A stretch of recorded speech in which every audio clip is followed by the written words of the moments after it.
You ever asked about the short sale process after the appraisal? You've come to the right place. Hi, I'm Dohn Thornton. I'm known as Don the Short Sale Guy because I've been doing short sales for almost 20 years, and I've helped well over 2,000 homeowners get out from under a foreclosure and an upside down house to save their credit.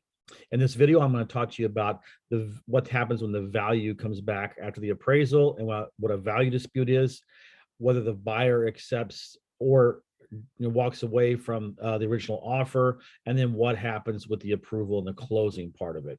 So let's talk about the most important thing that happens after the appraisal comes back, and that is the bank's counteroffer.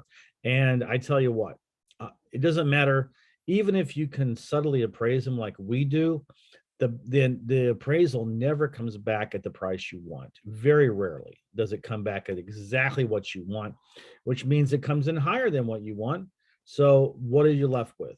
Well, most realtors just let it go and put it up, as a bank approved price, and it sits forever because it needs to be brought down. Or you can do what we do, and what we do very well is we do a value dispute.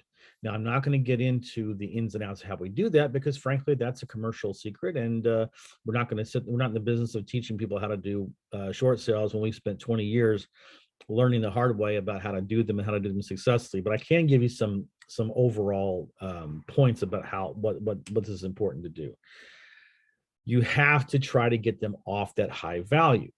Now, without going into specifics, I can tell you that we will send 150, 130, 160 page reports into the bank, and we have all this stuff in our all these arrows in our quiver, as it were, to be able to convince them that what we're offering is the as-is value of the property. And I will again reiterate that this is really where the professionalism and the experience comes in, and that's why you need to work with us, whether you're a buyer or a seller or a investor or a real estate agent, because we know what we're doing. And it all comes down, I would say not all of it, but I would say 80% of it comes down to the value disputes and how good we are at getting the banks to come off their own appraiser's value. And what we also are really good at doing is convincing people to go down to the corner of the screen here and click on the subscribe button. Let's face it, you're on my video for a reason. You like short sales, or you're interested in short sales, and you're interested in foreclosures. Why not subscribe? Hit the bell to be notified when I upload a new video, and continue to learn about this amazingly profitable way to invest. So after the value dispute is done, then the buyer has a choice. Do they accept the value dispute? And usually what happens is, very rarely can we get it exactly down to what the buyer's price is. They have to come up a little bit more, but let's face it, having them come up $3,000 or $5,000 is a lot different than coming up $30,000. Okay, so that's really what we're looking at. But you know what? Sometimes the buyers will say, I'm out, whatever. And so what happens then?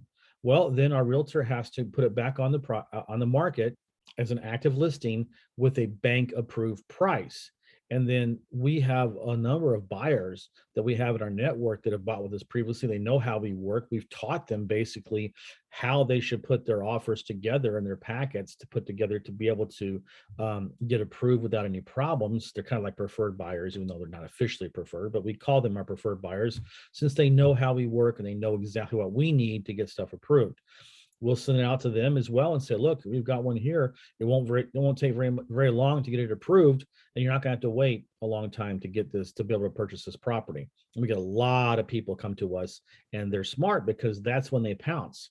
Well, the original buyer was, not the smartest person. I mean, come on, $3,000 to $5,000 is nothing. So anyway, at that point in time, you need to get either buyer accepts or a new buyer comes in, but when that happens, then that contract is submitted to the bank, and that's the next step. So for you, the next step would be to go down and leave me a comment. I love comments. I love to engage with my viewers. It doesn't have to be about this video in particular. It can be about other videos you've watched that I've done. Doesn't matter. Just engage with me, and I'll engage with you, because I think that's what we're here for. We all want to engage and further expand our network. So then once the buyer has accepted or reject, walked away, or a new buyer comes in, regardless, at some point in time, a buyer is going to submit a contract in accordance with the bank's lowest price possible. The buyers come with his highest and best offer.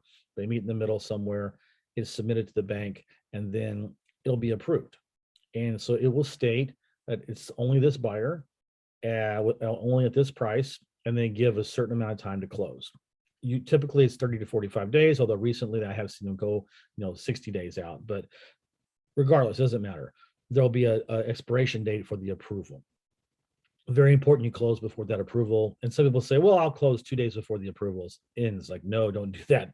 Close way before that, because stuff comes up that you don't very often, and you don't want to be in a position of having to go back to the bank and try to get them to extend their approval, because sometimes that will trigger a new appraisal, which is death. So you don't want to do that. But then you go to closing, and at closing, everybody's happy. And that's kind of what the short sale process is after the appraisal. If you're a real estate agent or a real estate investor, I want you to go down to the description of my video. There's a link for you, because you can work with us. We can joint venture with investors, teach you how to do this for free. Real estate agents, my gosh, just give us a 25% commission, and we'll manage the entire thing. We'll negotiate it, we'll manage it, and we'll get everything done for you. It's an amazing deal. And if you're a homeowner and you're faced with a foreclosure, or you're upside down in your property, or both, and you need help, go to my website down here, donbuysHouses.now.site. You will see, you'll click on there, you'll learn more about my business. But most importantly, there's a form there on every page. Fill it out, your name, email address, and phone number. Click, I'll be notified, and I'll reach out to you, and I'll answer all of your questions. And by the time we're finished, you'll know that we're the best company to work with, and we'll get you going. Okay. Thank you for watching this video, and I'll see you next time.